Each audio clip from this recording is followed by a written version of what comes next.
और छत पर जाकर महल से छलांग लगा देती है। नीचे ज़ोर से गिरती है।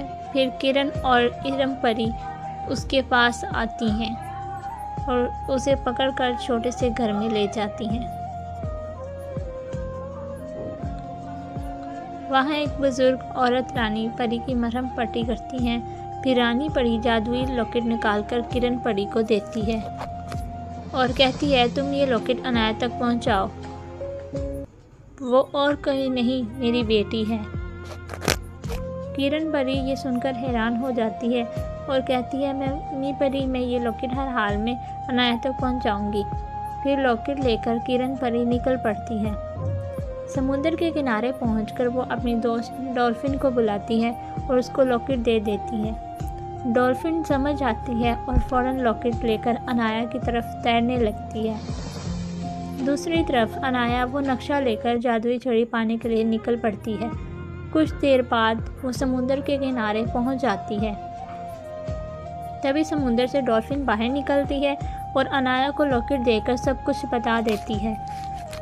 अनाया उस लॉकेट से समुद्र में जाने का रास्ता बताती है। लॉकेट पहनकर वो और भी शक्तिशाली हो जाती है। फिर अनाया और शेरू दोनों समुद्र के अंदर जाकर एक नई दुनिया देखकर हैरान रह जाते हैं। वहाँ उन्हें एक परी मिलती है जो बताती है कि अगर तुम्हें जादुई छड़ी चाहिए तो तुम्हें एक राक्षस से लड़ना होगा। अनाया और शेरू दोनों आगे बढ़ते हैं हमला और उसी जगह पर अनाया जादुई लॉकेट जहाँ इस पर हमला करती है। राक्षस छड़ी वाला राक्षस बॉक्स लेकर बैठा होता है, लेकिन अनाया इसे जादू से ही हरा देती है। बॉक्स खोलते ही अनाया जादुई छड़ी निकालती है और ज़्यादा शक्तिशाली हो जाती है। छड़ी लेकर अनाया और शेरू वापस ऊपर आ जाते हैं। एक छोटी सी नाव पर बैठकर अनाया और शेरू और समीना परी राज्य की तरफ निकल पड़ते हैं। कुछ देर बाद वो किनारे पर पहुंच जाते हैं। रास्ते में उन्हें कुछ परियां जंगल में कैद दिखती हैं जिन्हें अनाया जादू से आज़ाद कर देती है। आगे बढ़ते हुए कुछ और जानवर भी मिलते हैं जिन्हें चुड़ैल ने कैद किया होता है। अनाया सबको आज़ाद कर देती है। फिर अनाया उस घर तक पहुंच जाती है जहां रानी परी होती है। अंदर जाते ही रानी परी अनाया को देखकर बहुत खुश होती है और उसे ज़ोर से गले लगा लेती है। दूसरी तरफ चुड़ैल काले जादू से परियां बनाती है और इन्हें लॉकेट ढूंढने में भेज देती है। वो परियां लोगों के घर जला रही होती हैं, सब कुछ तबाह कर रही होती हैं।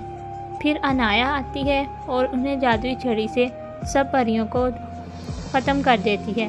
फिर जादू से सब घर पहले जैसे कर देती है। फिर अनाया महल के अंदर जाती है जहाँ चुड़ैल जादू कर रही होती है। अनाया उस जादू को रोकती है। फिर अनाया और सब परियां मिलकर एक साथ चुड़ैल पर जादू करती हैं। चुड़ैल कमज़ोर पड़कर गिर जाती है। अनाया चुड़ैल की छड़ी लेकर और भी ज़्यादा शक्तिशाली हो जाती है। फिर अनाया चुड़ैल को बोतल में कैद करके समुद्र की गहराइयों में फेंक देती है।